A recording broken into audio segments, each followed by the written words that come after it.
Morning सबैजनालाई। आज चाहिँ म मेरो गाउँमा छु, इन माई भिलेज है।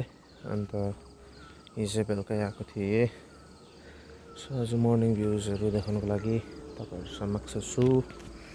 एन्ड म चाहिँ ब्युटिफुल प्लेसहरू हेर्न सक्नुहुन्छ। मेरो घरदेखिको पारी देख्ने ठाउँहरू हो यो चाहिँ। सबै साउथ सिक्किममा पारी देख्दै गरेको यतातिर। यो खोला पारी चाहिँ साउथ सिक्किममा तल देखेको तललाई। अनि यो चाहिँ मेरो गाउँ हो। यहाँ चाहिँ हाम्रो मात्रै घर छ। यहाँदेखि पर देख्दै गर्नुभएको पर छ घरहरू, माथि छ। यहाँ वरिपरि चाहिँ हाम्रो मात्रै घर छ है, रोड माथि छ। अनि यो चाहिँ हाम्रो खेतहरू हो, मकै रोपिरहेको छ रहेछ।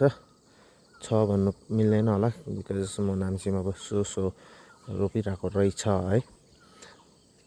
अनि यो चाहिँ मेरो ब्युटिफुल ठाउँ हो। यो मेरो काकाको घर।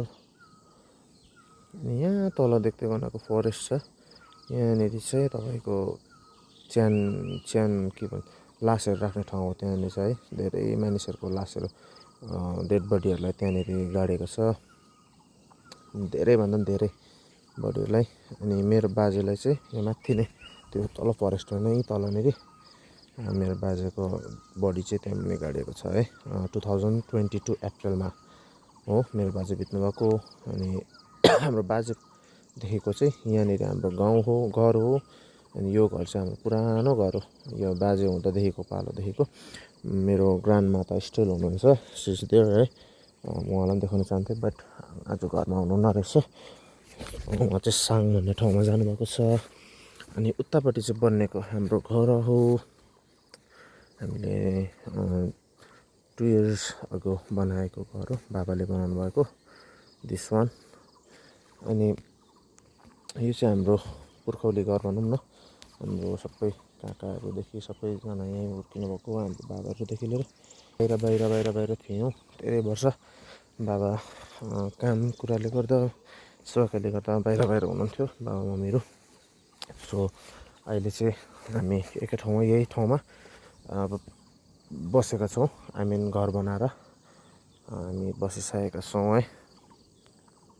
अनि यहाँ चाहिँ हाम्रो बाजेदेखिको पुर्खामा पनि हाम्रो बाजेदेखिको मेरो बाजेदेखिको चाहिँ यहाँनिर हामी बसेको हो।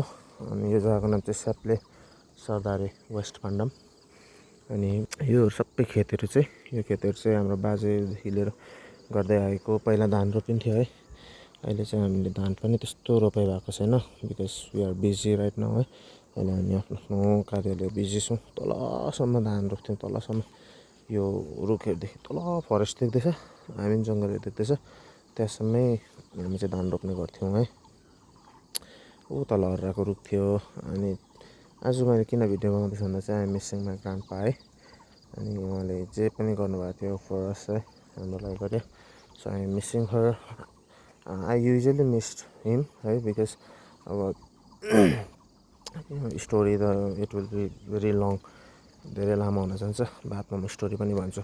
मेरो ग्रान्डपाकोदेखि लिएर हामीसम्मको स्टोरी पनि एकदम दामी छ। अनि कोही बेला म रुने पनि गर्छु, आँसु पनि आउँछ है मेरो ग्रान्डपालाई सम्झिँदै गर्दा। एकदमै राम्रो हुनुहुन्थ्यो उहाँ। 2022मा अप्रिल 12 तारिक बिहानको 3 बजे आई नो एभ्रिथिङ है, हाम्रो हातमै बित्नु भएको। सो सबै कुरा थाहा छ।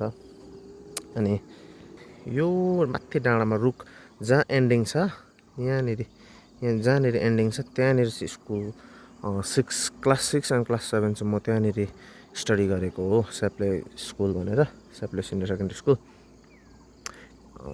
अनि त्यहाँनिर म स्टडी गरेको। त्यसको बादमा चाहिँ आफ्टर 7 या 8 नो 7 होइन 8मा चाहिँ म सिङ्ताम स्कुल पढेको हो। 8देखि चाहिँ म फर्दर स्टडिजको लागि सिङ्ताम गएँ। धेरै स्कुल चेन्ज गरेँ यो बिचमा मैले है। मेरो स्कुलिङ लाइफ पनि धेरै बेसी चेन्ज भयो।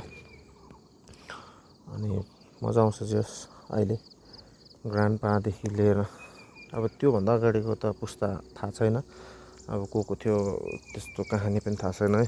तर ग्रान्डपादेखि यता सबै कहानी पनि आई नो। त्यही भएर मजा लाग्छ गाइस। अनि म पनि एउटा फर्किन लागेको छु। ग्रान्डपाको विषयमा या हाम्रो फ्यामिलीको विषयमा फेरि पनि नेक्स्टमा भिडियो बनाउला। यो चाहिँ आज चाहिँ मैले तपाईँलाई मेरो गाउँ मात्रै देखाएको है। This is my village and this is my home भनिकन यो मेरो पुरानो बाजेदेखि लिएर बनाएको घर हो। अनि उतापट्टि चाहिँ हामीले नयाँ बनाएको घर छ। जोडिरहनुहोस् होला तपाईँहरूलाई नेक्स्ट भिडियो एनी टाइम जुनै समय पनि है म आएको बेलामा आई विल मेक अनि तपाईँलाई देखाउँछु। ओके गाई, टिल देन स्टे ट्युन।